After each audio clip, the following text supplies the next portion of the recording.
In the sense, whenever you see the title legal consequences, okay, section 31 क्या बोलता है? Just answer. What does section 31 say? 31 वो title है chapter का. 31 हो गया, दिवाली में भेजा भी जला दिया लगता है उधर ही. ठीक है. 31 what does it talk about? Introduction of a partner. Introduction का मतलब क्या हो गया? तो जब आप पढ़ रहे हो नोट्स खोल के and you come to section 31 that talks about introduction of a partner, you have to take care of two things. Alright, कि फर्स्ट ऑफ ऑल वो एडमिट कैसे होगा? How will he be introduced? बोलो, जवाब दो एक लाइन में. How will he be introduced? Consent of. तो सेक्शन 31 दो चीजें बोलता है कि यार न्यू पार्टनर और इनकमिंग पार्टनर और a partner can be admitted only with the consent of. खत्म हो गया सेक्शन. तो इतना स्ट्रेस लेने का जरूरत नहीं है. You just have to remember what does.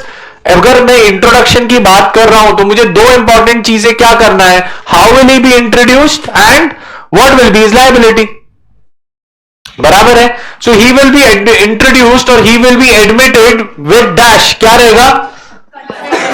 Consent of all partner. When will his liability arise और crystallise? From the date of his admission. Sir partner जब से आएगा तब से उसकी लायबिलिटी रहेगी. बस इसको इंग्लिश में हम लोग ने क्या लिखा? He will be liable from the date of admission. कुछ लंबा लंबा एक्स्ट्रा लिखने का, अननेसेसरी लिखने का जरूरत नहीं है. You are not supposed to like chewing gum, just write the same thing again and again. Stories नहीं सुनाना है. एकदम precise. Section 31(1) ये बोलता है, 31(2) ये बोलता है. All right. Now, can a partner be liable for past debts या existing debts? Can a partner be liable for existing debts? No. He will be liable for existing debts only if he has an agreement with whom? Old partners या existing partners. ध्यान दो. Alright, क्योंकि law clearly बोलता है कि he will be liable for debts from his date of admission. मतलब he is not liable for past actions. But अगर law बोलता है उसको करना है, एंड मैंने तुमको लॉजिक भी एंड रीजन भी बताया था why he would want to take part, और कि उसको रिस्क लेना क्यों पसंद रहेगा. ठीक है. तो क्या चाहिए उसके लिए? We need an agreement between old partners and the new partner. समझ में आ गया ना? What if he wants, but he will be liable for to whom? Old partners. यहां तक मतलब A and B will pay the third parties. A and B will pay the third parties and recover the money from C. मतलब जो incoming partner रहेगा. समझ में आया? क्योंकि अभी एग्रीमेंट किसके हुआ है? Between the old partner and the new partner. What if he wants to personally be liable to third parties? Again we need an agreement with whom? With third parties. तो step by step. Sir if I talk about section 31, हमने 4-5 चीजें सीखी. सबसे पहले he will be admitted with the consent of all partners. He will be liable from the date of his admission. Alright. In case he wants to be liable for existing debts, मतलब past debt जो already है, तो what does he have to do? Sir he needs to enter into an agreement with the existing या old partners. समझ में आ गया? In case he wants to be admitted और personally liable to third parties, then he has to enter into an agreement with third parties. Logical. 1 2 3 4 खत्म हो गया section. समझ में आया? अब इंट्रोडक्शन है तो नेक्स्ट क्या रहेगा? एडमिशन के बाद रिटायरमेंट. ऑलराइट. रिटायरमेंट का मतलब क्या है ये एक्ट के अंदर? रिटायरमेंट तो एक जो वॉलंटरली रिटायर होता है वो भी है, plus any situation where existing partners continue and one partner ceases to be a member. मतलब डेथ भी एक टाइप का रिटायरमेंट है, एक्सपल्शन भी एक टाइप का रिटायरमेंट है, रिटायरमेंट तो रिटायरमेंट है ही. समझ में आया? समझ में आया यहां तक? अब जैसा एडमिशन था वैसा ही रिटायरमेंट है. देखो थॉटफुली पढ़ो. जैसा एडमिशन था वैसा ही रिटायरमेंट है. सेक्शन 31 था. 32 क्या बोलता है? Mode of retirement. वहां पे क्या था? Mode of admission. क्या था? Consent of all partners. यहां depends upon the type of partnership. Sir पॉ है तो क्या लगेगा? नोटिस. और अगर पर्टिकुलर है तो क्या लगेगा? Consent of all partners. Again liability की बात करेंगे हम लोग. Is a retiring partner liable for past actions? Yes. Law सीधा सीधा बोलता है but can he be discharge of his liability? Yes. क्या लगेगा? अग्रीमेंट. किसके बीच में? एंड वहां भी अग्रीमेंट लगता था, यहां भी अग्रीमेंट है. मतलब लायबिलिटी लेना है तो भी अग्रीमेंट, लायबिलिटी डिस्चार्ज करना है तो भी अग्रीमेंट की जरूरत पड़ेगी. एग्जैक्ट सेम है सेक्शन टेक्निकली देखा जाए तो. खाली एक जगह एडमिशन ऑफ लायबिलिटी है, एक जगह डिस्चार्ज ऑफ लायबिलिटी है. क्लियर हो गया? खत्म हो गया 32. Public notice. Unless public notice is given, both will be liable. Firm will be liable for acts of a partner and partner will be liable for acts of the firm. Correct? खत्म हो गया. Next, expulsion of a partner. Can a partner be expelled? No. Can a partner be expelled? He can only be expelled in two situations, because क्या लिखा हुआ है? Partner may not be expelled unless there are two situations. अगर तुम बोलते हो partner में भी एक्सपेल, मतलब कोई भी किसी को निकाल सकता है, नहीं. देयर आर स्पेशल सर्कमस्टांसेस जहां पे पार्टनर को एक्सपेल किया जा सकता है. फर्स्ट वाला, it has to be given in the everyone, it has to be given in the. Second वाला, it should be in good faith. Good faith कैसे डिसाइड होता है? तीन चीजें होना चाहिए. सबसे पहला, you have to serve a notice to the retiring partner, you have to give the retiring partner an opportunity of being heard, and the expulsion should be in the interest of. सबके लिए भला होना चाहिए, एक के लिए नहीं. Greatest common advantage. जो भी एक्शन लोगे. क्लियर हो गया? अगर ये प्रोसेस फॉलो नहीं किया, even if the partner is wrong, आप उसको एक्सपेल नहीं कर सकते हो. क्लियर हो गया? इंसॉल्वेंसी. इंसॉल्वेंसी मतलब क्या? बैंक्रप्सी मतलब क्या? Liabilities are more than assets, but the word that is used is what? Adjudicated. मतलब it has to be declared by the. तो मुलन स्टेशन जाके चिल्ला नहीं सकता है कि मैं अभी इंसॉल्वेंट हो गया, बैंक्रप्ट हो गया. ऐसा कुछ नहीं, खुद से नहीं डिक्लेयर करना होता है. Who will declare? Court will declare. ठीक है. नाउ कोर्ट बड़ा है या पब्लिक नोटिस बड़ी है? कोर्ट बड़ा है. ये हमेशा याद रखना. जहां कोर्ट डिसाइड करेगा ना, वहां आपको पब्लिक नोटिस देने का जरूरत नहीं रहेगा. हमेशा ये मंत्र याद रखना. नाउ ये कोर्ट डिसाइड कर रहा है तो पब्लिक नोटिस का जरूरत है नहीं. तो when will he cease to be a partner? On the date of adjudication. जिस दिन कोर्ट का ऑर्डर आया उस दिन से वो पार्टनर नहीं रहेगा. क्या है ये? सेक्शन 34. तो firm has to be, whether or not the firm is dissolved, partner, तो the person will cease to be a partner. End of story. वो उस दिन से पार्टनर नहीं रहेगा. Alright. In case the firm is not dissolved, in case the firm is not dissolved, the estate of the insolvent, मतलब the moment he ceases to be a partner, he will not incur any new liability. ये क्यों बोला है? Because public notice देना पड़ता है. याद है? जब पब्लिक नोटिस नहीं देगा तो क्या होगा? लायबिलिटी चढ़ता जाएगा. यहां पे क्या बोला? जिस दिन ऑर्डर आ गया उस दिन लायबिलिटी खत्म.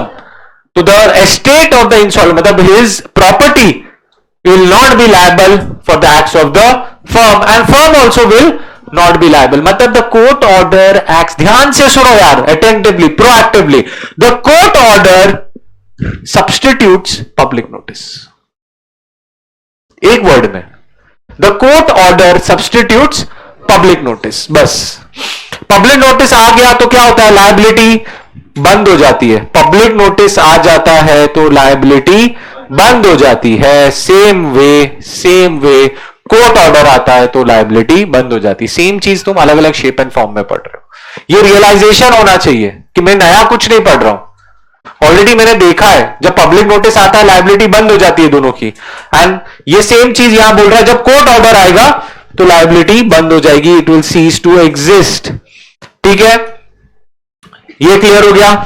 अब लायबिलिटी ऑफ डिसीज, अभी चल दिया वो यार, ऊपर चला गया. अभी क्या उसको लायबल रखोगे? क्या बोलोगे उसके लीगल एयर को कि नोटिस वोटिस दो? तो डेथ में एक्सक्लूड कर दिया कि तुमको नोटिस देने का जरूरत नहीं है यार. उसको दुख हुआ है, फैमिली मेंबर, लीगल एयर, रोएगा कि पब्लिक नोटिस देगा? रोएगा ना यार. ठीक है, तो रोने दो उसको. पब्लिक नोटिस देने का जरूरत नहीं है. So he will not be liable. तो कब कब नहीं रहेगा? डेट ऑफ इंसॉल्वेंसी, एंड यहां पे पब्लिक नोटिस देने का जरूरत नहीं है. ये याद रखो कि in the case of adjudicated insolvency or in the case of death there is no requirement to give public notice, खाली वॉलंटरी रिटायरमेंट में देना पड़ेगा. क्लियर हो गया, समझ गया? All right. Now rights of outgoing partner. Rights of outgoing partner मतलब क्या? आ रहा है कि जा रहा है? जा रहा है. बराबर. जा रहा है मतलब क्या हो गया? तो देखने का ब्रेकअप हो गया. तुमको मालूम रहेगा ना ब्रेकअप्स के बारे में? हाँ, कोई तो हाँ बोला. कौन बोला हाँ? क्यों नहीं रहेगा? मेरे को मालूम रहेगा क्या? हाँ, कहां से? मैं शादीशुदा आदमी है, ठीक है, respectable man of the society, ठीक है, आई एम मैरिड. समझ में आ रहा है? क्लियर है? ये सब मुझे नहीं मालूम, ये सब चक्करों में मैं कभी पढ़ा नहीं. एनीवे, तुम पढ़ा होगा. All right. देखो, एक बार ब्रेकअप हो गया तो सामने वाले का नाम लेने का क्या? You can not use the firm name. सामने वाले के बाद वापस जाने का क्या? एक्स के पास. तो you can not go to the business of the ex firm. ये सब याद रहेगा बराबर से. सामने वाले का नाम नहीं लेने का, एक्स के पास जाने का नहीं. एंड लास्ट वाला, एक्स की दोस्तों से बात करने का क्या?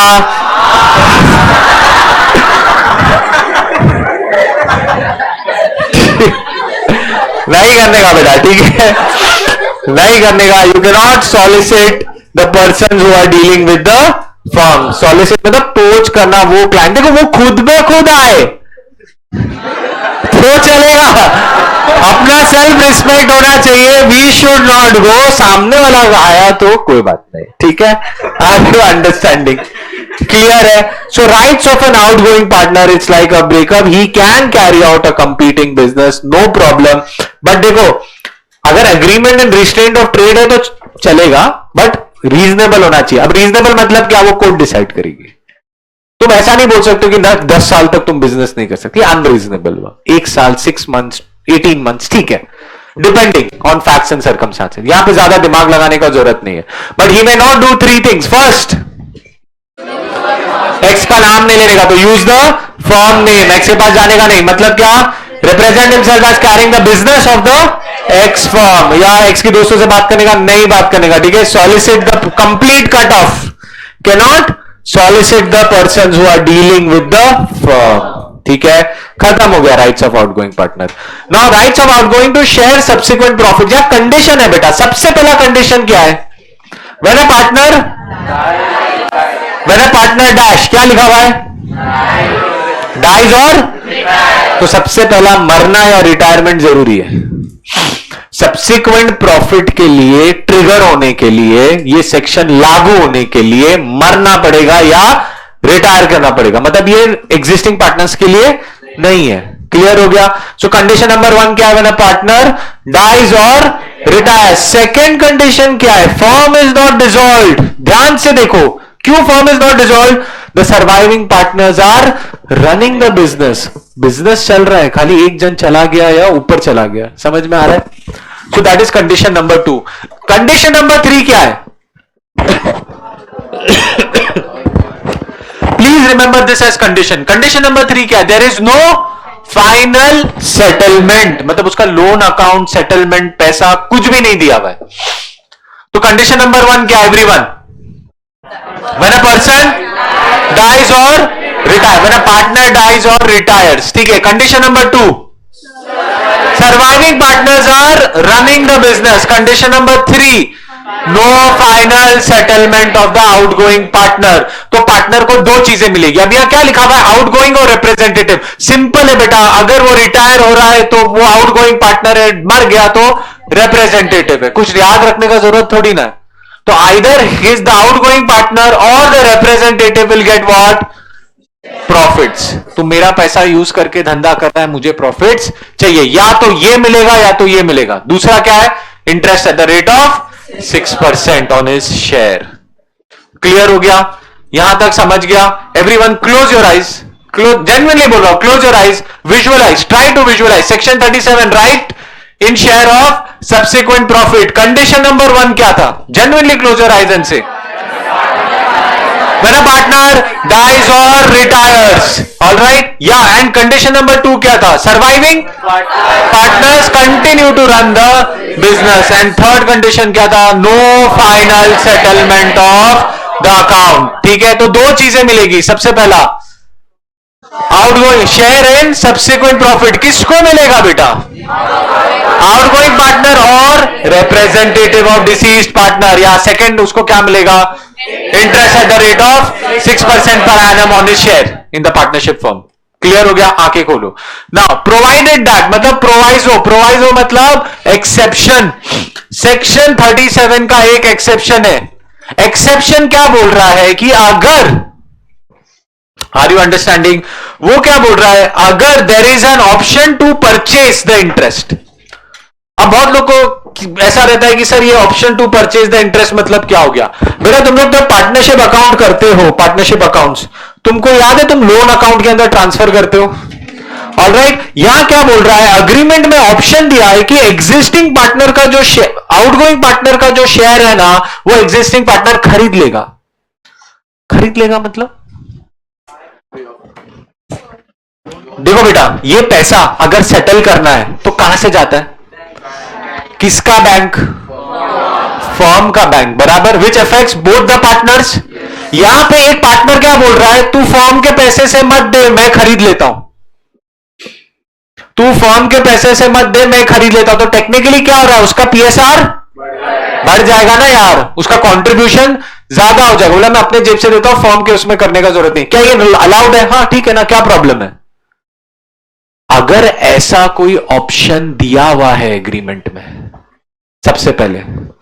सेकंड, ये ऑप्शन एक्सरसाइज हुआ, मतलब बोल रहा है कि मैं अब खरीद रहा हूं, ठीक है, तो खत्म मतलब जो आउटगोइंग पार्टनर है ना, उसको ना प्रॉफिट मिलेगा ना इंटरेस्ट मिलेगा, बिकॉज उसका फाइनल सेटलमेंट हो गया ना.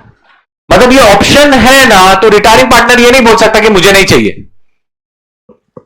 बेसिकली यही बोल रहा है, ऑप्शन है ना, तो रिटायरिंग पार्टनर नहीं बोल सकता है कि मुझे नहीं चाहिए, मुझे आप इंटरेस्ट दे दो 6% पर एनम, आराम से बैठ के घर बैठे कमाऊंगा. नहीं, वो लोग ने अगर ऑप्शन एक्सरसाइज कर लिया तो he will not get any further share of profit. समझ में आया? तो ऑप्शन होना चाहिए to purchase the interest plus exercise होना चाहिए, मतलब वो ऑप्शन यूटिलाइज होना चाहिए. क्लियर हो गया? 37 खत्म हो गया. 38 टाइम पास. यूनिट 3 रजिस्ट्रेशन, सीधा सेक्शन 58. ओके, नया सेक्शन, सिंपल इजी यूनिट है बेटा, बट इंपॉर्टेंट है. एक बार एग्जाम में आया है सेक्शन 58 6 मार्क्स के लिए. आई थिंक नवंबर दिसंबर 23 में आया था. ये बहुत सिंपल है, कुछ भी नहीं है. सबसे पहले ध्यान रखो, there are 2-3 things I want to explain as a part of the concept. Application is not equal to incorporation. तुमने उसी में पढ़ा होगा, companies are incorporated and firms need to register. ऐसा कुछ पढ़ा होगा ना, registration of firms in Maharashtra is compulsory. बराबर, ऐसा कुछ पढ़ा है ना तुमने? बराबर है, ठीक है. वो महाराष्ट्र का रिक्वायरमेंट है, सेंट्रल गवर्नमेंट का नहीं. तुम समझते हो ना, सेंट्रल गवर्नमेंट एक होती है दिल्ली में जो बैठी है, जो लॉज बनाती है. इसका सेक्शन 1 क्या था? Applicability, applicable to whole of India. तो ये सेंट्रल लॉ है. समझ में आ रहा है? कोई लॉ सिर्फ स्टेट को अप्लाई होते हैं, जैसे alcohol. Gujarat is dry state, Maharashtra में अल्कोहल मिलता है. मतलब ये एरियाज में महाराष्ट्र अपने लॉज बनाता है, गुजरात अपने लॉज बनाता है. स्टेट पुलिस, समझ में आ रहा है? Maharashtra police is different, Gujarat. Central police है क्या? सब एक ही है? नहीं, महाराष्ट्र का इज डिफरेंट, गुजरात का इज डिफरेंट, एमपी का इज डिफरेंट, व्हाटएवर. समझ में आ रहा है? सबसे पहले ये ध्यान दो.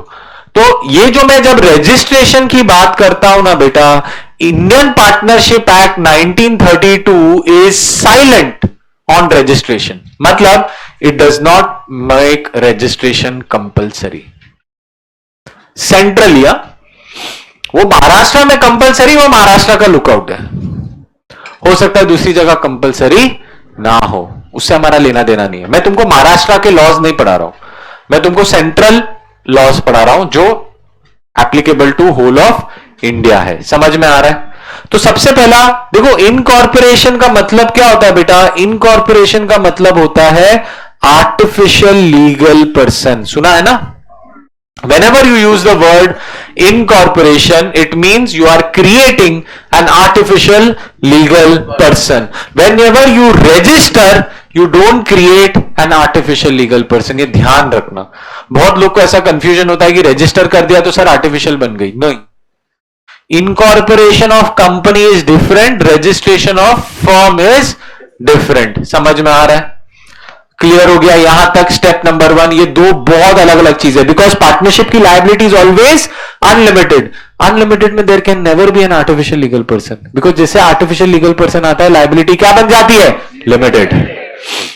अब फॉर्म, ये जो पार्टनरशिप है ना, इसका एक मॉडिफाइड फॉर्म है जिसको एलएलपी बोलते हैं, लिमिटेड लायबिलिटी पार्टनरशिप. वो हम पढ़ेंगे, है तुम्हारे सिलेबस में. ठीक है.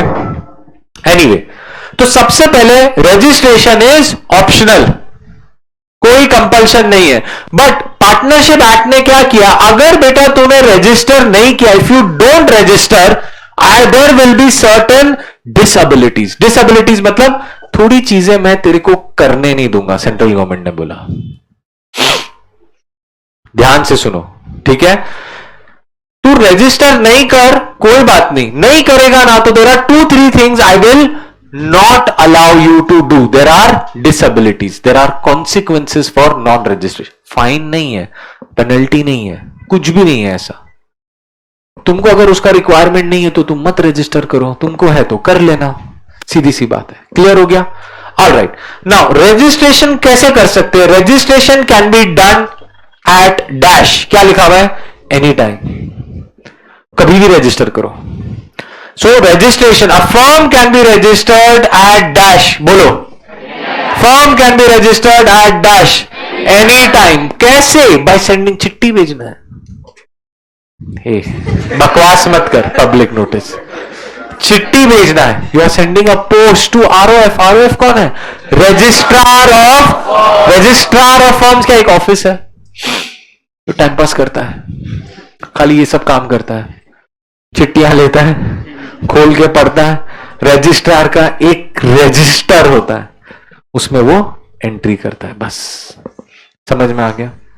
क्लियर हो गया? सिंपल है. तो a firm can be registered at dash any time, कभी भी. Alright. By sending a dash to dash in dash and dash, prescribed form and prescribed fee. Sir ये प्रिस्क्राइब्ड क्या है? बेटा देखो 1932 में बना था, तब आधार था क्या? नहीं. पैन कार्ड था? नहीं. पासपोर्ट भी हार्डली होगा. इंडिया का तो था ही नहीं, ब्रिटिशर्स का रहेगा. रिपब्लिक ऑफ इंडिया बनाई 9447 के बाद. समझ में आ रहा है? ट्रैवल पेपर्स होते थे, मतलब पासपोर्ट करके भी ऐसा प्रॉपर कोई चीज नहीं होती थी. समझ में आ रहा है? तो कोई चीज जो कॉन्स्टेंटली बदलती जाती है ना, तो लोग क्या वर्ड यूज करते हैं? प्रिस्क्राइब. अब प्रिस्क्राइब बदलता रह सकता है. प्रिस्क्राइब वो बोलेगा प्रिस्क्राइब फॉर्म ना, तो जाके देखने का क्या है प्रिस्क्राइब फॉर्म. आज का जो प्रिस्क्राइब फॉर्म होगा और 15 साल के पहले का प्रिस्क्राइब फॉर्म होगा ना, वो अलग अलग होगा. आज Aadhaar is required, PAN is required, light bill is required, this that etcetera etcetera. तो आधार से पहले क्या रजिस्ट्रेशन नहीं होते थे? होते थे. तब कोई और डॉक्यूमेंट यूज होता था. प्लस हर स्टेट का अलग फीस रहेगा. तब फीस था 2 रुपया, अभी भी 2 रुपया रहेगा क्या? 2 रुपया तो बहुत बड़ा अमाउंट था यार, जब चाराना वाराना चलता था. 1932 का एक्ट है, समझो क्यों हर वर्ड का मतलब होता है. अब फीस बदल गई. अब जब तक तुम सीए फाइनल तक निकलोगे तो शायद फीस बदल सकती है. क्लियर हो गया? तो प्रिस्क्राइब फॉर्म, प्रिस्क्राइब फी हर स्टेट का, हर लोकेशन का अलग अलग रहेगा. क्लियर हो गया? किसी को 100 रुपए का स्टैंप ड्यूटी पेपर चाहिए, किसी को 200 रुपए का चाहिए. That is prescribed form and prescribed fees. Alright. So a form can be registered at dash, everyone at dash, by sending a dash to dash in dash and dash. Prescribe form and, ये details में क्या क्या लिखोगे? Common sense है. Firm का नाम, head office का address. Firm का नाम, हेड ऑफिस का एड्रेस. ऑलराइट. फिर और क्या रहेगा? नेम ऑफ अदर ब्रांच का details. Principal places, head office, other places are branches. फिर date of admission, name and address of partners and duration, मतलब पॉ है, पर्टिकुलर है, फिक्स्ड है, एक्सेट्रा एक्सेट्रा। ये साइन कौन करेगा?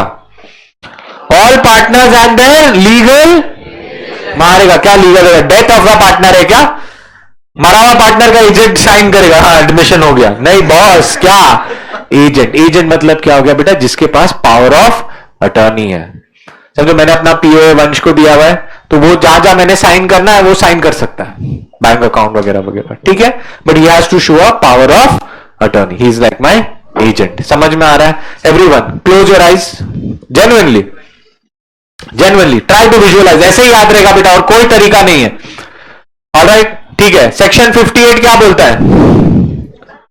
Application for registration. ध्यान से मेरी खाली बात सुनो, okay. A form can be registered at dash any time, बराबर, by sending a dash to dash with dash and dash prescribe form and this statement will consist the following details. पहला वाला firm name, दूसरा वाला principal place, फिर other places, फिर date of admission of partner, फिर name and address of other partners. Alright, ये सब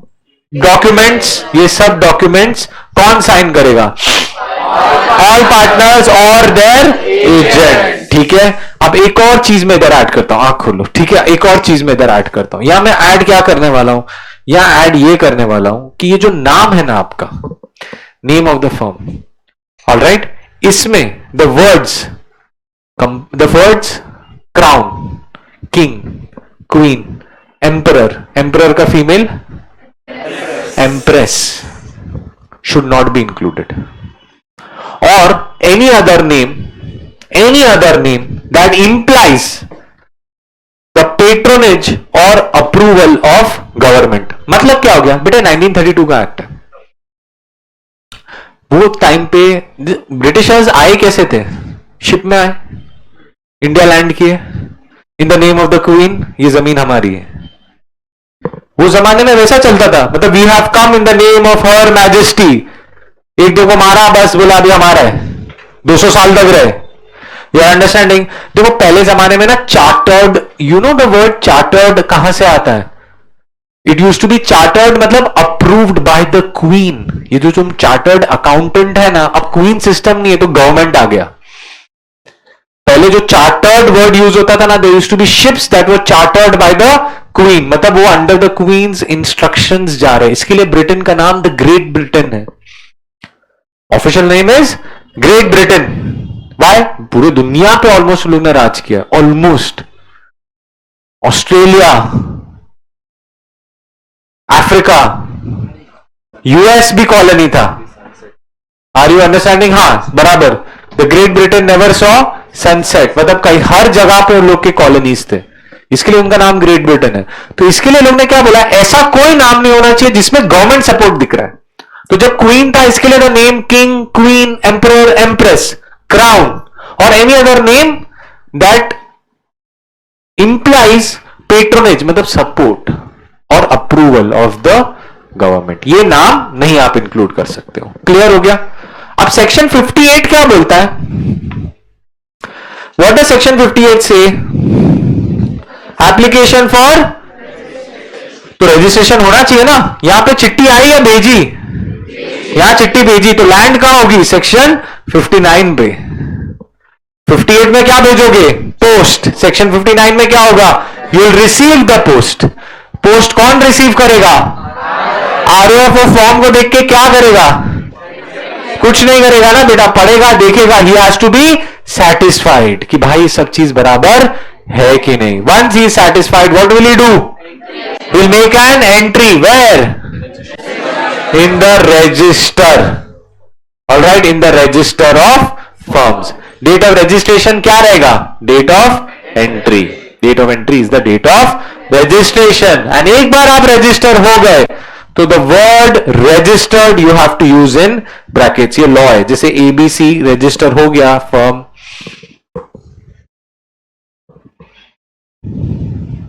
ऐसा कैसा?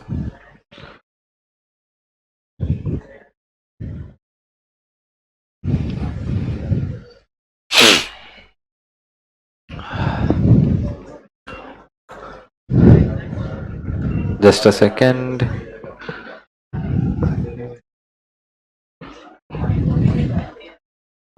लेजर पॉइंटर क्यों नहीं चल रहा? हाँ, एबीसी ब्रैकेट में registered. It's compulsory. All right. So this will indicate that the firm is registered to third parties. तुम्हारे हर डॉक्यूमेंट, हर लेटर हेड, हर कार्ड, हर बिल, इनवॉइस, जहां जहां तुम्हारा नाम आ रहा है, you have to compulsorily use the word registered. ठीक है. Section 58 everyone 6 mark के लिए आया था ये क्वेश्चन. सेक्शन 58 क्या था? देखो ये क्वेश्चन कैसे आएगा बताए. What is the procedure for registration under the Indian Partnership Act 1932? तुम सेक्शन 58 एंड 59 दोनों लिख के आओगे. बिकॉज 58 में एप्लीकेशन हो रही है, 59 में रजिस्ट्रेशन हो रहा है, तो दोनों लिख के लाना है तुमको. तो section 58 and form can be registered at dash, close your eyes at any time, बराबर, by sending a dash, to dash, in dash and dash, prescribe and with the following details. पहला, दूसरा, principal place, third, other places, fourth, date of admission, fifth, duration, sixth, name and address of other partners. ठीक है. And this document has to be signed by all partners. और ना ये चिट्ठी land कौन से सेक्शन में होगी? 59 is what section? Registration. So ROF has to dash receive, मतलब satisfied with the document, then he will make a dash entry in dash register of firms. ठीक है. register of firms. all right. date of registration is equal to date of entry. बराबर है. all right. and एक बार register हो गया, you have to use the word registered on brackets, in brackets. clear हो गया. तो section 58 done, section 59 done, section 69 बराबर है. ये इंपॉर्टेंट है. Non consequences of registration, sorry, consequences of non registration. Section 69 very important आ सकता है. मैं तुमको बोला था there are disabilities. When I started this unit I said there are disabilities. आप ये तीन चीजें नहीं कर पाओगे. पहले 69 1 एंड 3 पढ़ेंगे, 2 को बाद में. क्या लिखा हुआ है? नो सूट इन डैश, मतलब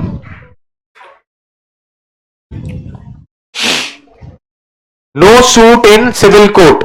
नो सूट का मतलब क्या? केस. कोर्ट, सिविल कोर्ट का मतलब नॉर्मल कोर्ट, जो तुम्हारा मुलुंड का थाने कोर्ट है. आई डोंट नो मुलुंड में है कि नहीं. All right. I don't know बेटा, मैं यहां का नहीं हूं इसके. सॉरी, मेरे को अंधेरी में रहना, वो अंधेरी में कोर्ट है, मेरे को मालूम है. ठीक है. जो मेट्रोपॉलिटन कोर्ट रहता है, रेलवे कोर्ट जिसको बोलते हैं, बराबर, ये सिविल कोर्ट्स होते हैं. सिविल कोर्ट्स मतलब क्या? Non criminal. नॉन क्रिमिनल मतलब नॉन क्रिमिनल, नॉन क्रिमिनल नहीं बोलेंगे, नॉन कॉग्निजेबल, मतलब अरेस्ट नहीं होते हो जिसमें. सिविल कोर्ट्स मतलब देखो, murder, drugs, extortion, all right, blackmail, ये सब चीजें क्या? ये कॉग्निजेबल. नॉन कॉग्निजेबल मतलब सीधा अरेस्ट है इसके अंदर. ये क्रिमिनल केसेस होता है. समझ में आ रहा है? धमकी वमकी, थ्रेटनिंग, ये सब. सिविल मैटर्स क्या होते हैं बेटा? Disputes, contractual disputes. किसी ने ऑनर नहीं किया, किसी ने पेमेंट नहीं करी, ये सिविल केसेस होते हैं. समझ में आ रहा है? क्रिमिनल कोर्ट जाओगे डर जाओगे. ऑनेस्टली क्रिमिनल कोर्ट जाओगे लिटरली डर जाओगे. क्यों? वहां हथकड़ी में रोग है, क्रिमिनल है, इसने गोली चलाई, इसने वो किया, ऐसा ऐसा सब खतरनाक केसेस रहता है. अगर criminal law is different, civil law is different. जो हम पढ़े वो सिविल लॉ है, कमर्शियल लॉ जो हम पढ़ते हैं. ठीक है. समझ में आ गया? तो सिविल कोर्ट में तुम केस क्रिमिनल कोर्ट में कर सकते हो बेटा. इसके लिए सिविल कोर्ट यूज किया हुआ है. No case in a civil court by whom, firm या कोई भी नहीं ना. बेसिकली फॉर्म क्या है? कलेक्शन ऑफ, तो बाय फॉर्म और अदर पार्टनर्स अगेंस्ट, मतलब क्या हो गया?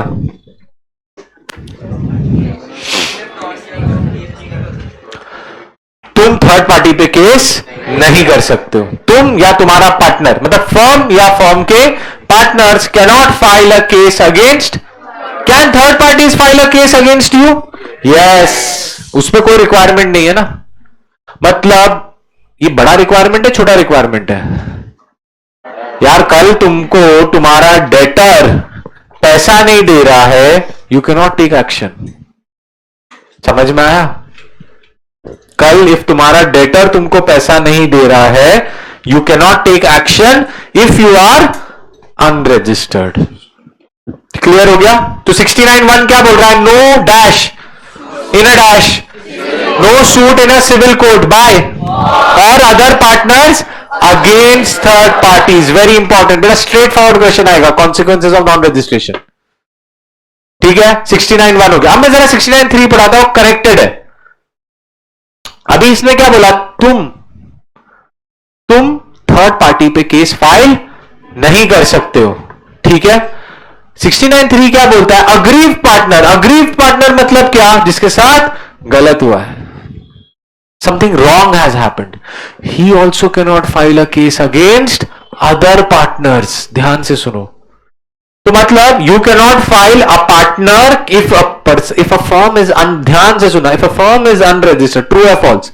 If a firm is unregistered, it can not, a partner can not file a case against third party and other partners. True या false? True. समझ में आ गया? मतलब तुम थर्ड पार्टी के अगेंस्ट भी केस फाइल नहीं कर सकते हो, तुम अदर पार्टनर्स के अगेंस्ट भी फाइल केस नहीं कर सकते हो। दो केसेस, दो चीजें इधर इंक्लूडेड नहीं है। डिसोल्यूशन में दिस डज नॉट अप्लाई, या रियलाइजेशन ऑफ शेयर में this does not apply. Realisation of share मतलब तुम आउटगोइंग है, तुमको तुम्हारा शेयर चाहिए, तुमने केस फाइल किया, चलेगा। डिसॉल्व करना है, केस फाइल किया, चलेगा। कुछ और हो गया तो तुमको रजिस्टर्ड करना पड़ेगा। समझ में आ गया? क्लियर हो गया? ऑलराइट, अब बीच वाला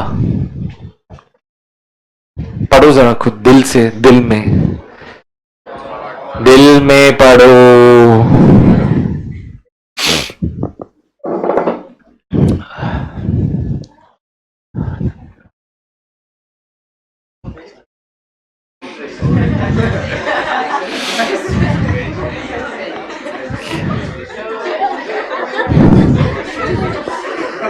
क्या बोलेगा तुम लोग का? कुछ यूजलेस, वेस्ट।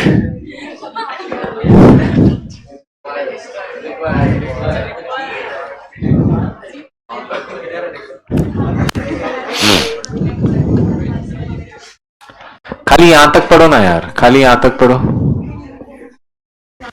इसको छोड़ दो अभी के लिए, नहीं लिखना चाहिए। ऑनेस्टली बोल रहा हूं, इसको अभी के लिए नहीं लिखना, और ये भी नहीं लिखोगे तो चलेगा। I tell you why. यहां तक पढ़ लिया। The firm and its partners can not set off if the suit is more than, क्या मतलब हुआ इसका? कोई बता सकता है इधर? कोई है इधर?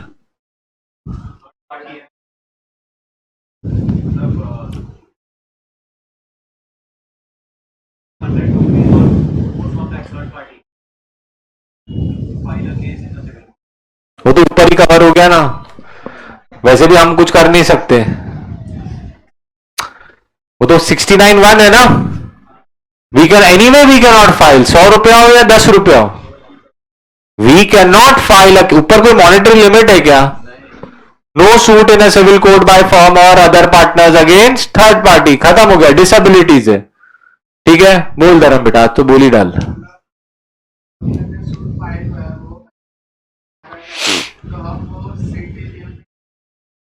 नहीं, क्या लिखा इधर? कहां सिटी तो है ही नहीं, सिटी कहां से आ गया इधर? कैन नॉट सेट ऑफ मतलब क्या? सेट ऑफ निकल गया। क्या बात कर रहा है? रुक जा, तेरा चांस हो गया। कौन? आर्यन? वही भाग नहीं सकता, चुप बैठ गया बेटा। ठीक है, और कोई?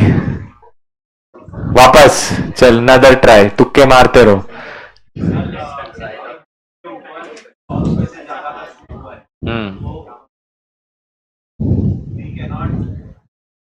क्लेम सेट ऑफ, वही तो मतलब। ऐसा पढ़ाता हूं मैं क्या तुम लोग को?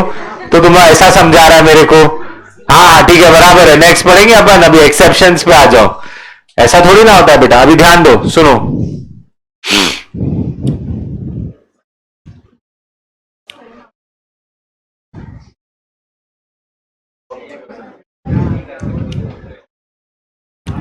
क्या नाम बेटा आपका? रोशनी। कैन रोशनी बी, ध्यान दो, can Roshni be a debtor as well as creditor in my books of accounts? Possible है? हाँ या ना? ये डेटर हो गया, ये क्रेडिटर हो गया, तो debtor will have what balance? Debit balance. And creditor will have what balance? Credit balance over here. बराबर है?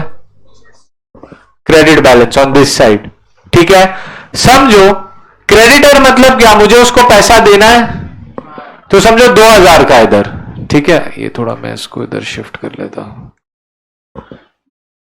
ठीक है, समझ में आ रहा है? 2000 रुपए का मतलब आई हैव टू पे रोशनी हाउ मच? 2000. एंड मेरे पास समझो डेटर का बैलेंस है 1000. मतलब I have to take 1000 from Roshni. Roshni से 1000 रुपया लेना है एंड 2000 रुपया. लॉजिकली क्या होता है, तुम लोग अकाउंट्स में करते हो ना सेट ऑफ, यही फिट्टूस, यही फिट्टूस ही हुआ ना कि मैं ऐसा करूंगा, रोशनी ये ले 2000 रुपए, अब वो 2000 रुपए में से रोशनी मेरे को देगी 1000 रुपए. वाह, मजा आ गया है ना? नहीं ना, सेट ऑफ कर देंगे ना. मैं रोशनी को देख, रोशनी तेरा 2000 रुपया बैलेंस है एंड 1000 रुपए का डेबिट बैलेंस है, क्या करूं? तो बोले सेट ऑफ कर दो सर, सेट ऑफ कर दो. तो नेट नेट मुझे रोशनी को कितना देना है? 1000 देना है. बराबर है? If you don't resistor this is not possible. समझ में आया? इफ यू डोंट रजिस्टर, अगर फर्म ने रजिस्ट्रेशन नहीं किया है ना, ये फिट्टूस नहीं कर सकते तुम. मतलब रोशनी ने, समझो अगर मैंने रोशनी को 2000 रुपए नहीं दिया and Roshni filed a case against me, but यहां रिक्वायरमेंट देखो बेटा, ध्यान से पढ़ो. If a suit is filed, मतलब Roshni has to file a case. Voluntary हो गया तो कोई बात नहीं. समझो मैंने रोशनी को पैसा देने से मना कर दिया या मेरी हालत खराब है, तो रोशनी विल फाइल अ केस. अब मैं केस फाइल कर दिया, कोर्ट में जाके ये नहीं बोल सकता हूं कि सर रोशनी का 2000 है, एक काम करो 1000 रुपए में सेट ऑफ करता हूं, बैलेंस दे दूंगा. नहीं, पूरा 2000 देना पड़ेगा बिकॉज आई एम अनरजिस्टर्ड. समझ में आ रहा है कि नहीं आ रहा है? तो इसमें दो बातें ध्यान रखनी है. सबसे पहले वॉलेंट्री हो गया ना तो इट इज ओके कि हमारा लेन देन चालू है. केस कब फाइल करेगी? जब लेन देन बंद हो जाएगा, मतलब आई एम इन प्रॉब्लम यार, I am not making payments. That is point number 1. So she has to file a case and case file करेगी कोर्ट में. मैं बोलूंगा अच्छा सर देखो ये मेरा हिसाब है, अब बेटा ये अमाउंट छोटे छोटे दिख रहे हैं, what if it was reverse? ये 1000 रुपए था और ये 2000 रुपए. मेरे पास पैसा नहीं है, क्या मैं सेट ऑफ कर सकता हूं? If I am not registered. उल्टा बोल रहा हूं, रोशनी को देना 1000 रुपए था, लेना 2000 है. सो टेक्निकली मेरे को उससे कितना लेना है? 1000 लेना है. बराबर है? Are you understanding? अरे क्या 1000 लेना? हाँ 1000 लेना है, बराबर है. उसको देना कुछ भी नहीं है, but I have to not pay her anything. वो मांग रही है और उसने केस फाइल कर दिया, आई एम अनरजिस्टर्ड. कोर्ट बोलेगी नहीं तेरे को 1000 रुपए देना पड़ेगा. Court will not see your debit balance over here. Court will not see, it will ignore, because ये कॉन्सिक्वेंस ऑफ नॉन रजिस्ट्रेशन है. नॉन रजिस्ट्रेशन है तो तुम ये सेट ऑफ क्लेम नहीं कर सकते हो only if you have filed a suit, मतलब if you have filed a case. समझ में आ रहा है? किसी को यहां पे डाउट? कुछ वापस समझाओ. सेट ऑफ समझ गए? एक जगह डेबिट एक जगह क्रेडिट. एंड ये कुछ भी हो सकता है बेटा. एक केस ये था कि 2000 देने थे, 1000 लेने थे. दूसरी जगह 1000 ही देना था और इंस्पाइट 2000 लेना था मुझे उससे, तो टेक्निकली मैं तो कुछ दूंगा नहीं ना उसको, अभी सेट ऑफ कर दूंगा एंड लूंगा कितना? 1000 रुपया. बट अगर ऐसे केस में रोशनी ने मेरे पे केस फाइल कर दिया and if I am unregistered I will not be able to do this set off. And set off का अमाउंट कितना रखा है लोग ने? 100 रुपया कोई अमाउंट है क्या? 100 रुपए के लिए कोई केस जाता है? मतलब amount has purposely be kept लो.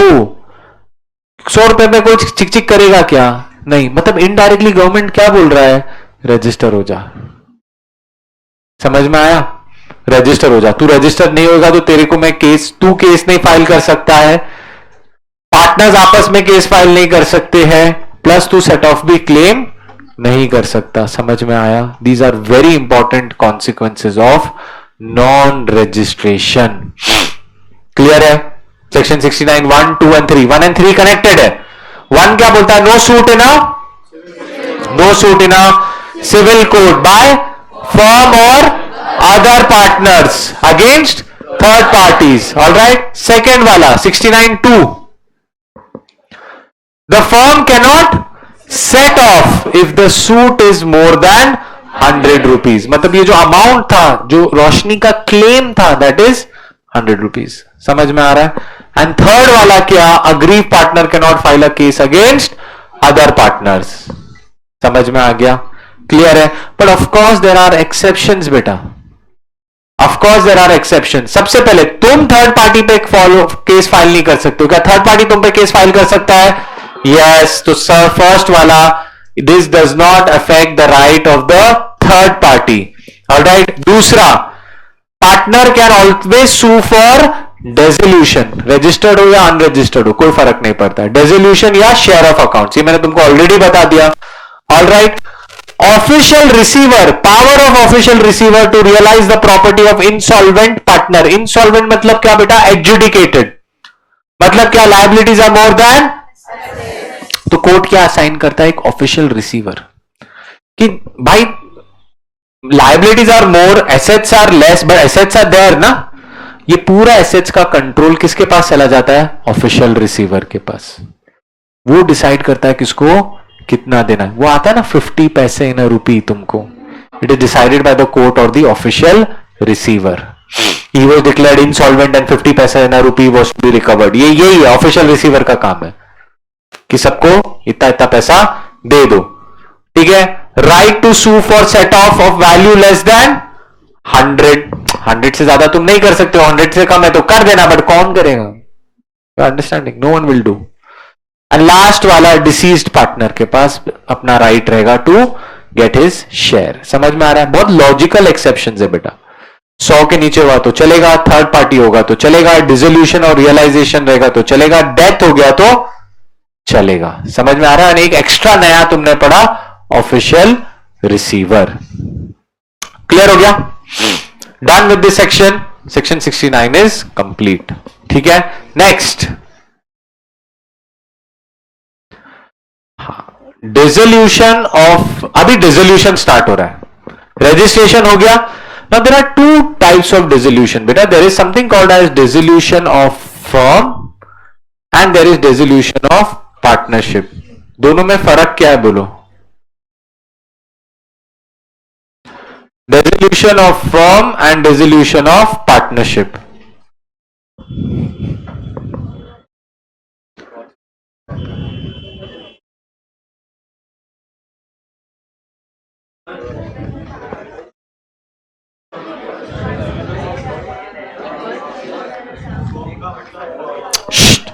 हाँ,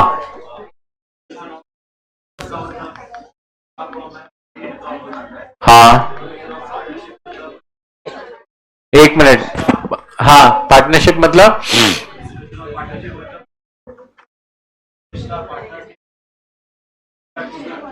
ये रिश्ता क्या कहलाता है? डिसोल्यूशन ऑफ फर्म नहीं, पार्टनरशिप। ठीक है। क्या बोला है? एबीसी का रिश्ता क्या हो जाएगा? फर्म में टूट जाएगा और यहां पे नहीं टूटेगा, खत्म हो जाएगा। टूटने और खत्म होने में क्या डिफरेंस है? ये केस में फर्म ही बंद हो जाएगा तो रिलेशन को क्या होगा?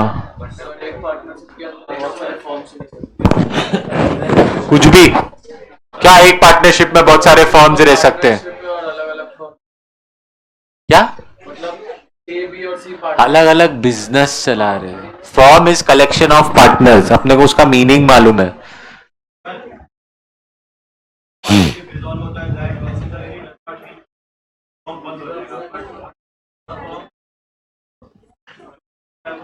Is right. Is right. ध्यान से सुनो, एबीसी है ना, देखो यहां पे ना सी हमेशा याद रखने का, डिसोल्यूशन ऑफ पार्टनरशिप में है ना देयर इज रिकॉन्स्टिट्यूशन, बस इतना याद रखने का। रिकॉन्स्टिट्यूशन मतलब क्या, या तो सी चला गया या तो डी आ गया या तो सी मर गया। Are you understanding?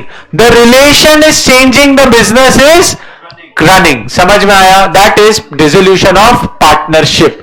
Dissolution of firm मतलब क्या, सब हो गए, सबके बीच का रिश्ता खत्म। एबीसी में क्या हो रहा है, या तो सी का रिश्ता खत्म या तो बी का या तो ए का, बचे हुए तो है ए एंड सी या ए एंड बी या B and C, whatever. समझ में आ रहा है? But when I talk about dissolution of firm, dissolution of firm में क्या हो रहा है, एक्चुअल लिक्विडेट लायबिलिटीज, एसेट्स बेचो, लायबिलिटीज सेटल करो, कुछ पैसा बच गया, घर लेके चले जाओ, खत्म हो गया। क्लियर हो गया? अब इतना बड़ा रॉकेट साइंस नहीं है, इतना इंपॉर्टेंट भी नहीं है। The reason I am telling you this is because जो पार्टनरशिप एक्ट में डिसोल्यूशन की बात कर रहा है ना, it is talking about dissolution of firm. देखो यहां वर्ड क्या यूज किया हुआ है, it is not talking about dissolution of partnership. इसके लिए मैंने तुमको फर्क बताया, एंड ये मॉड्यूल से लिया हुआ है, अच्छा सा इजी है, डिफरेंसेस इजी है, सेल्फ एक्सप्लेनेटरी है। ठीक है, एक जगह डिसोल्यूशन ऑफ फर्म मतलब क्या, business is shutting down, there is no reconstitution. Alright, जैसे तुम जब लेते हो admission, that is dissolution of partnership, क्योंकि एसेट्स रीवैल्यू होते हैं, रिटायरमेंट में एसेट्स रीवैल्यू होता है, एक चला जाता है बाकी कंटिन्यू करते हैं, एक चला जाता है या बाकी एंटर होता है। Are you understanding? अभी तुमने एडवांस केसेस किए होंगे ना, पार्टनरशिप अकाउंट चल रहा है, सीए फाउंडेशन, उसमें अच्छा स्टार्ट, उसमें है एडमिशन कम रिटायरमेंट, है ना, एक एंटर हो रहा है और एक लीव कर रहा है, so that is dissolution of partnership, that's not dissolution of firm. Dissolution of firm मतलब वाइंडिंग अप, खत्म, तुमने लायबिलिटीज बेची, सॉरी एसेट्स बेचा, लायबिलिटीज पे ऑफ करी, घर चले गए। समझ में आ रहा है? छोटा सा पॉइंट है, नॉट सो इंपॉर्टेंट। अब आ रहे इंपॉर्टेंट सेक्शन, सेक्शन 40 से लेके section 44, that is modes of dissolution. अब बेटा ये दो ग्रुप्स में आएंगे, या तो 40 से 43 का एक ग्रुप आएगा या 44 का एक ग्रुप आएगा। Why? 44 is with court order, 40 से 43 इज विदाउट कोर्ट ऑर्डर। समझ में आ रहा है? Alright, modes of dissolution, straight question आएगा, या तो ये वाले आएंगे एक साथ या ये वाला आएगा, सॉरी। ऑलराइट, वॉलेंट्री डिसोल्यूशन और विदाउट अ कोर्ट ऑर्डर, या section 44 that is with court order. ठीक है, now let's see one by one. Section 40 very easy, क्या लिखा हुआ है? रेजोल्यूशन बाय अग्रीमेंट, मतलब हाँ, जिसमें किसका कंसेंट रहेगा, सबने डिसाइड किया डिसॉल्व करना है तो डिसॉल्व हो जाएगा, सिंपल, खत्म हो गया सेक्शन। डिसोल्यूशन बाय एग्रीमेंट मतलब क्या हो गया, it is with the consent of all partners or it is according to the contract between them. समझ में आ गया? सिंपल सा सेक्शन है। 41 क्या लिखा हुआ है? 41 क्या लिखा हुआ है? Compulsory dissolution. ऊपर वाला क्या था? डिसोल्यूशन बाय, दो केसेस है बेटा जा कंपल्सरी। कंपल्सरी मतलब कहने, is it subject to contract? When all partners are declared insolvent.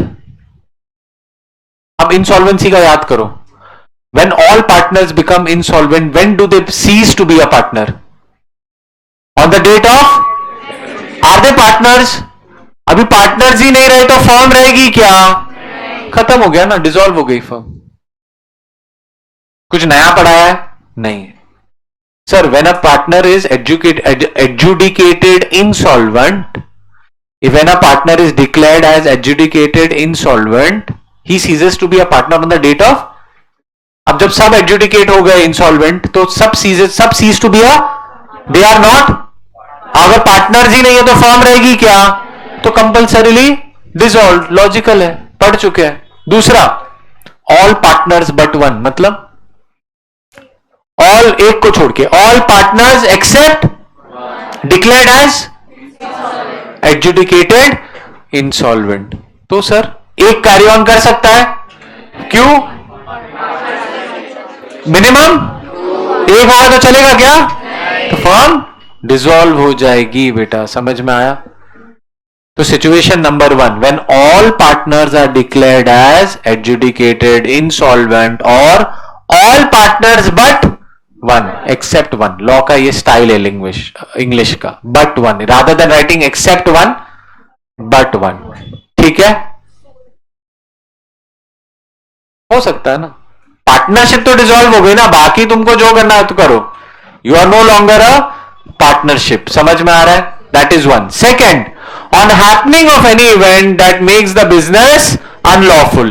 तुम पटाखे का बिजनेस करते थे, गवर्नमेंट ने बोला इट इज नाउ इलीगल, तो partnership has to be dissolve. तुम प्लास्टिक या प्लास्टिक बैग्स का बिजनेस करते थे, गवर्नमेंट ने बोला इलीगल, तो क्या करोगे? डिसॉल्व कर दोगे। But if you are running multiple businesses, illegality of one will not mean illegality of all. जो इलीगल है वही बंद करो, जो लीगल है उसको चालू रखो। समझ में आया? All right. अब ये इलीगल मतलब क्या? Subsequently becoming unlawful. बेटा जब स्टार्ट किया था तब लॉफुल था, फिर वो अनलॉफुल बना। अब तुम स्टार्ट किया ड्रग्स का बिजनेस, चलेगा क्या? नहीं।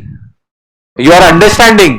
वो तो स्टार्टिंग से ही इलीगल था, ये लीगल था but has now become unlawful या इलीगल, कि नहीं गवर्नमेंट अलाउ नहीं कर रही। बट यहां पे याद रखना है कि मल्टीपल बिजनेसेस है, तो लीगल वन को चलाओ, इलीगल को डिसॉल्व कर दो। ऐसा नहीं कि एक बिजनेस इलीगल हो गया तो सबको तुमको डिसॉल्व करना पड़ेगा, no.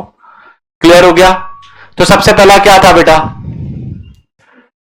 Section, everyone, section 40 is dissolution by, अभी बाय एग्रीमेंट है, मतलब with the consent of, or according to the contract, मतलब अकॉर्डिंग टू द अग्रीमेंट, या तो अग्रीमेंट के हिसाब से या तो with consent of all partners.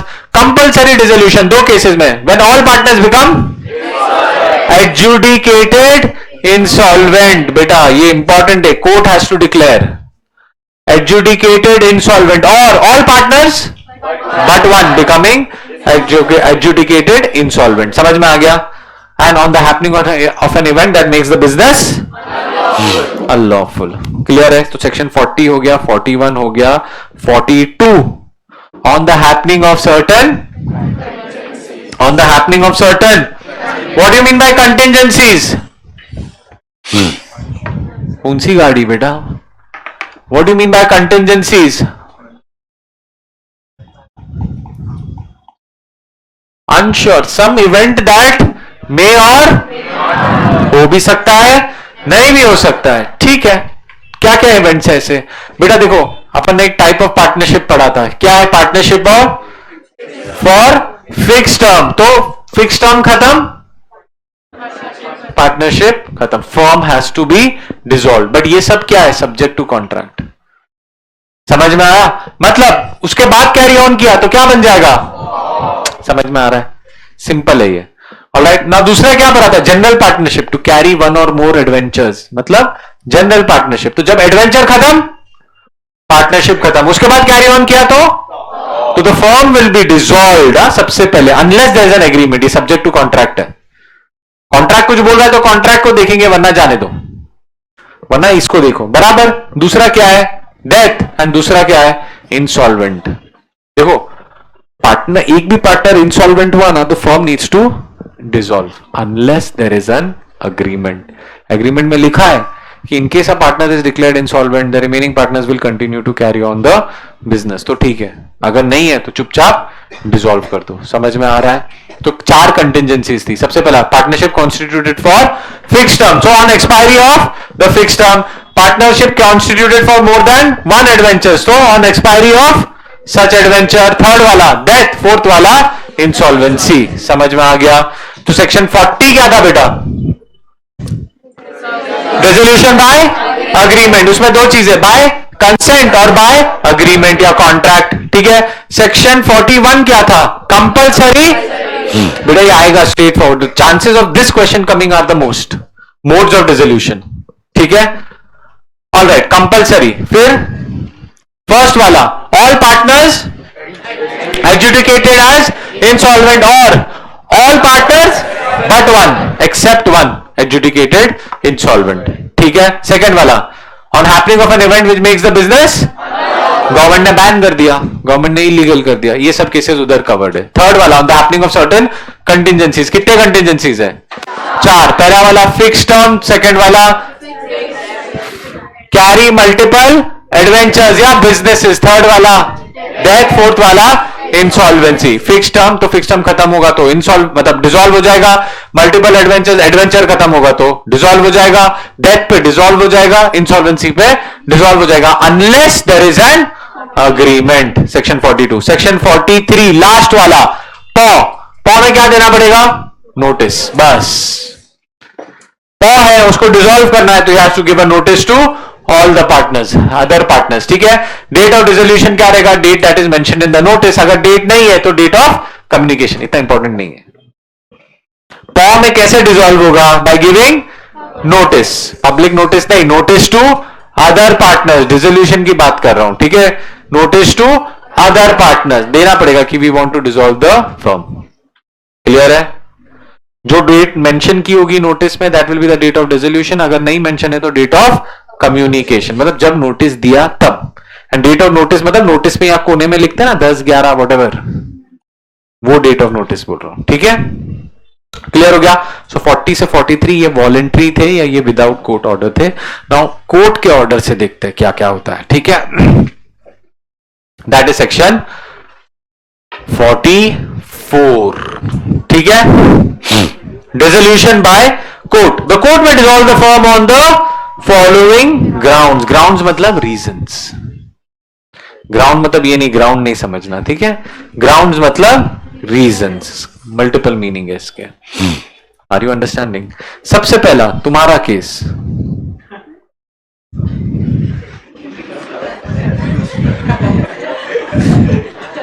है ना धर्म, ठीक है। When a partner becomes of unsound mind, बेटा अभी देखो कोर्ट कैसे डिक्लेयर करेगी तुमको, डिसॉल्व कैसे करेगी? By court order. किसी को कोर्ट के पास जाना पड़ेगा, वो तो तुमको नहीं देख रही ना कैमरा से कि हाँ एक पार्टनर पागल हो गया है, तो कौन जाएगा? अदर पार्टनर या friend of the insane partner. अब यहां फ्रेंड मतलब ऐसा बेस्ट फ्रेंड नहीं होता, फ्रेंड मतलब समवन हु इज नोन, उसका फैमिली, भाई, दोस्त, जेन्युइन दोस्त, मतलब someone who is known. Are you understanding? तो वो जाएंगे और बोलेंगे कि फर्म को डिसॉल्व कर दो, दिस इज अ रीजन। बेटा बहुत इंपॉर्टेंट, ये सीधा आएगा। What are the instances where the court में ऑर्डर फॉर डिसोल्यूशन? स्टार्ट वाला, फर्स्ट वाला क्या? When a partner becomes of, पहला वाला अनसाउंड माइंड, सेकंड वाला हाईलाइटेड वर्ड पढ़ो, परमानेंटली इनकेपेबल, या इसको परमानेंट इनकैपेसिटी बोलते हैं। मतलब ट्रेन का पटरी क्रॉस कर रहा था, पैर वैर चला गया, when he was normal and मतलब he met with an accident and he can no longer now continue, हाथ चला गया, पैर चला गया, कोविड हो गया, कोविड के बाद थकान, weakness, whatever, but the word key word is what? permanent। मुझे डेंगू हो गया 10 दिन 15 दिन में नहीं आ पाया, तो मैं क्या परमानेंट इनकैपेसिटी हुई है? That is temporary incapacity. तो ध्यान रखना। और ये क्वेश्चन आया था, ऐसा एबीसी था, सी बीमार पड़ गया तो लोग ने डिसॉल्व कर दी। हाँ, तो तुमको रीजन देना पड़ेगा कि दिस जो बीमार पड़ना था that was temporary incapacity. Permanent incapacity मतलब क्या? एक लास्टिंग डैमेज की, you are not able to perform the duties as normal. Sickness is not permanent incapacity. Clear हो गया? यहां पे कोई एक्सीडेंट हो गया, तुम डिसेबल हो गए, तुमको कुछ बड़ा इश्यू हो गया, ब्रेन डैमेज हो गया, तुमको सुनाई नहीं दे रहा, ऑलराइट, ऐसा कुछ कोई केस है तो वो this becomes permanent incapacity. Last से थर्ड वाला वेरी इंपॉर्टेंट धर्म के लिए, ठीक है। Where a partner is guilty of misconduct, छेड़ता छाड़ता है यार लोगों को। इट इज नॉट नेसेसरी कि वो छेड़ना वाला काम वो बिजनेस रिलेटेड हो। It is not necessary that the misconduct is connected to the business, सुबह में आता है बिजनेस करता है और रात में जाकर रेलवे स्टेशन के यहां छेड़ता है लोगों को, सीटीवीटी मारता है। Are you understanding? Listen, travelling, ध्यान दो, travelling without a ticket in the train is also considered as misconduct. मतलब you are committing small crimes, yes it is considered as misconduct. एक सिंपल सा एग्जांपल दूंगा, मुलुंड स्टेशन में तुम मेरे को देख लेते हो और टीसी ने मेरे को पकड़ लिया, मेरी क्या इज्जत रहेगी बोलो? बोलो सर भी बिना टिकट ट्रैवल करते हैं, हम तो करते ही थे, ठीक है, सर भी हमारे जैसे ही है। See what is happening, your goodwill is affected, your goodwill is affected. यार बोले हम पार्टनर्स है, क्या है ट्रेन का टिकट, क्या उसका वैल्यू कुछ भी नहीं है, बट पकड़े जाओ तो उसका डैमेज बहुत सारा है। अरे सर इधर वो शर्म से मर जाओ, ठीक है? Are you understanding? I never ever ever travel without, have never travelled without a ticket, never, कुछ भी हो जाए ticket, because yes my reputation, it's not about money बेटा, it's about reputation, it's never about the money यार, it's never. मेरा pass expire हो गया था, मैं देखा था, मैं रुक गया बाहर, चलते चलते क्या वो तो एक यूटीएस ऐप तो फालतू सा, you are too close, you are here, you are there, क्या बेकार सा वो एक है, तो चलते चलते इधर उधर जाके रिन्यू करके मैं अंदर आया, और नसीब वो ट्रेन में टीसी चढ़ा, बोला thank god I renewed, and it's a responsible thing to do also, and plus reputation is online यार। मुलुंड पे उतार दिया पकड़ के, मैं खड़ा है उधर, हाथ में एप्पल वॉच, ठीक है, बट बिना टिकट के ट्रैवल करना है, ठीक है, समझ में आ रहा है? Are you understanding? So even travelling without a ticket is misconduct, you are understanding? This is not necessary, छेड़ता छाड़ता है, मिसकंडक्ट करता है, ऐसा सब, ठीक है? ये सिचुएशन नंबर 3, ठीक है? इसमें गुडविल, एंड ये केस हुआ है बेटा, there is a case law where a partner frequently being caught for travelling without a ticket, court ने डिसॉल्व करने को बोला। यस इट इज मिसकंडक्ट बेटा, it's not about the seriousness. मतलब तुम देखो इससे क्या बताता है, तुम रेलवे वाले को झूठ बोल रहा है तो तुम दूसरे पार्टनर्स को भी झूठ बोलेगा ना, चीट करेगा ही ना, तुम्हारा कैरेक्टर के बारे में बात कर रहा है, ट्रस्ट ब्रीच हो जाता है ना, इसके लिए। हाँ फालतू नहीं पूछना कुछ भी। हाँ हाँ मेरी मर्जी, हाँ सीधी सी बात है। मेरा एक पार्टनर बार बार ऐसे सब कांड कर रहा है तो कोर्ट का ही बात कर रहा हूं ना, क्या लिखा हुआ है? हाँ तो फिर सब कोर्ट का है बेटा, किसको नहीं कहा? एक्सपेल थोड़ी ना कर सकता हूं, ठीक है? समझ में आया? किसको?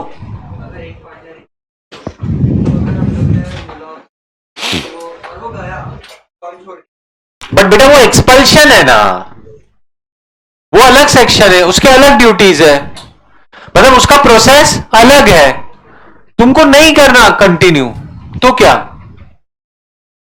तो डिसॉल्व करना पड़ेगा ना। अगर करना है तो एक्सपेल कर दो, करना है तो एक्सपेल कर दो, ठीक है? समझ में आया? ऑलराइट। 4th वाला डी, विलफुली और persistently commits breach of contract, मतलब वो बार बार जानबूझ के है ना, जो अपने राइट्स एंड ड्यूटीज थे, याद है जो म्यूचुअल राइट्स एंड ड्यूटीज थे, जो राइट्स एंड वो बार बार ब्रेक कर रहा है।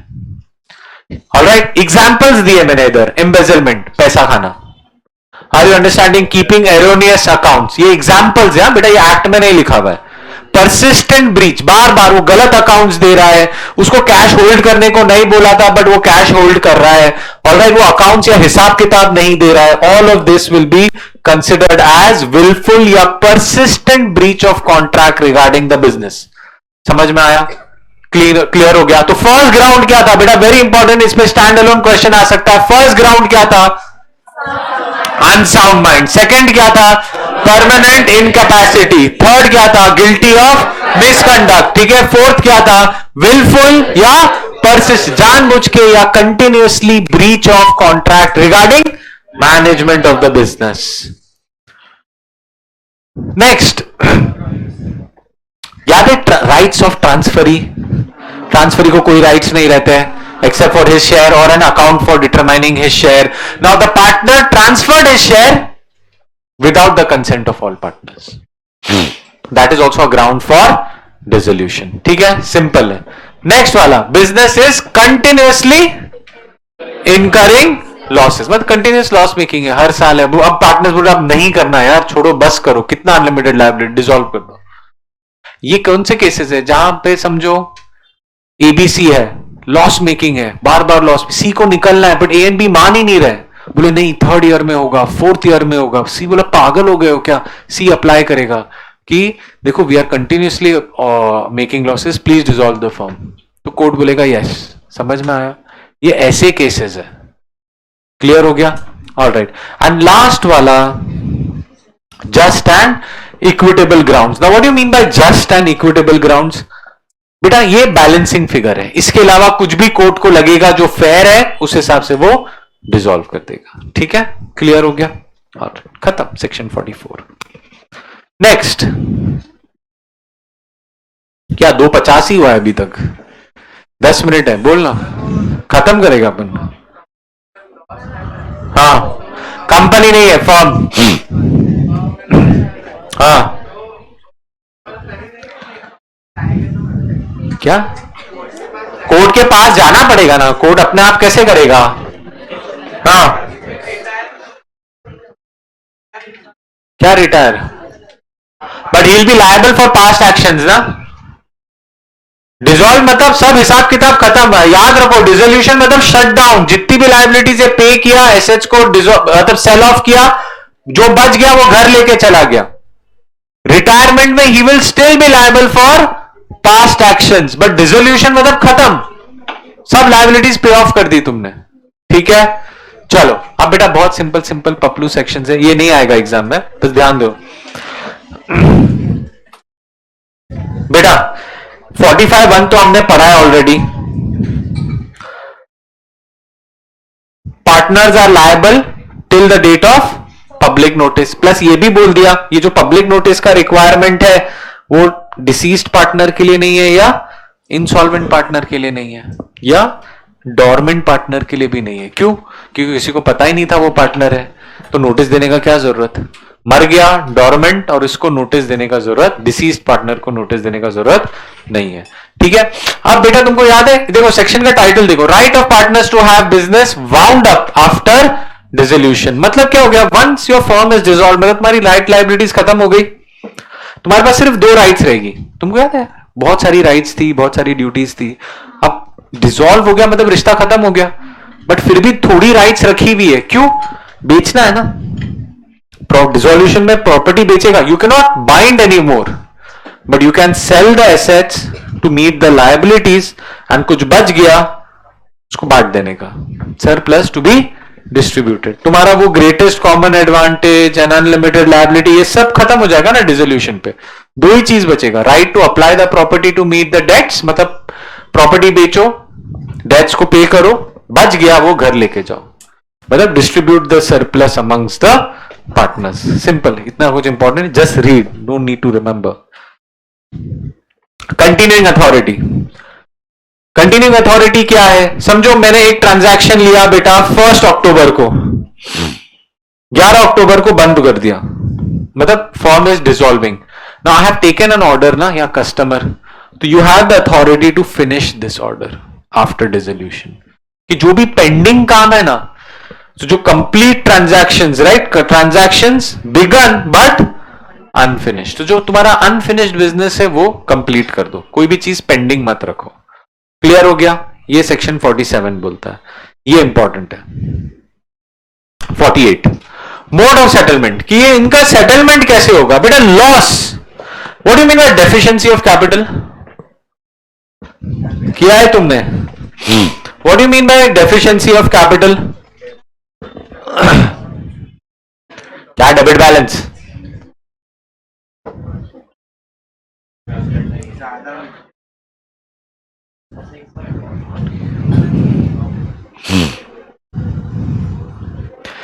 कैन आई से डेफिशिएंसी मतलब जितना पैसा लाया उससे ज्यादा निकाला, बराबर ना, सिंपल टर्म्स में. He has withdrawn more than what he has brought into the business, बराबर, that is deficiency of capital.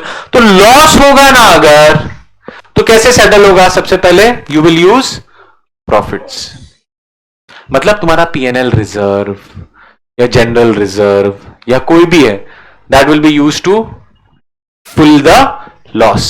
Second वाला, it will go out of the capital, जो अपन कैपिटल लेस फ्रॉम कैपिटल करते रहते हैं ना, loss.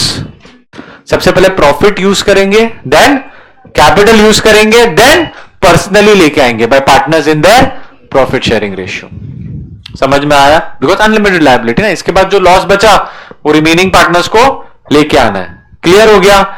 Assets को utilise कैसे करना है, जो एसेट बेचोगे उसमें सबसे पहले किसको पे करोगे? तुमको पता ही है, सबसे पहले किसको? फिर advance of partners to firm, क्या? Partners loan. प्रेफरेंस पहले किसको मिलता है? थर्ड पार्टी को या पार्टनर्स लोन को? थर्ड पार्टी पहले, पार्टनर्स लोन बाद में, फिर कैपिटल। पार्टनर का loan takes preference over his capital. Clear हो गया? यही ऑर्डर हम फॉलो करते हैं ना, एंड जो बैलेंस है वो क्या डिवाइड कर देंगे? पीएसआर के अंदर। क्लियर हो गया? सिंपल। ये भी 6 मार्क के लिए डायरेक्ट। ये क्वेश्चन, मोड ऑफ सेटलमेंट, ठीक है।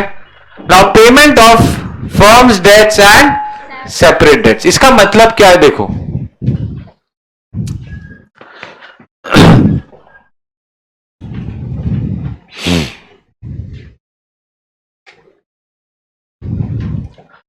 देखो कितनी बार ना फर्म कलेक्टिवली डेट लेती है एंड पार्टनर इंडिविजुअली डेट लेता है। समझ में आ रहा है? Action of a partner binds the firm, बराबर है। एक हुआ फर्म ने लिया और एक हुआ पार्टनर ने लिया।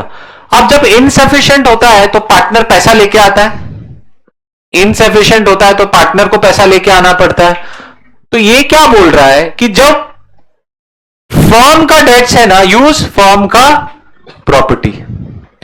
फर्म का जो डेट है, यूज फर्म का प्रॉपर्टी। फर्म का प्रॉपर्टी तुमको मालूम है, section 14, all property rights interest, ये सब लेके किसको भरो? फर्म के डेट्स को भरो।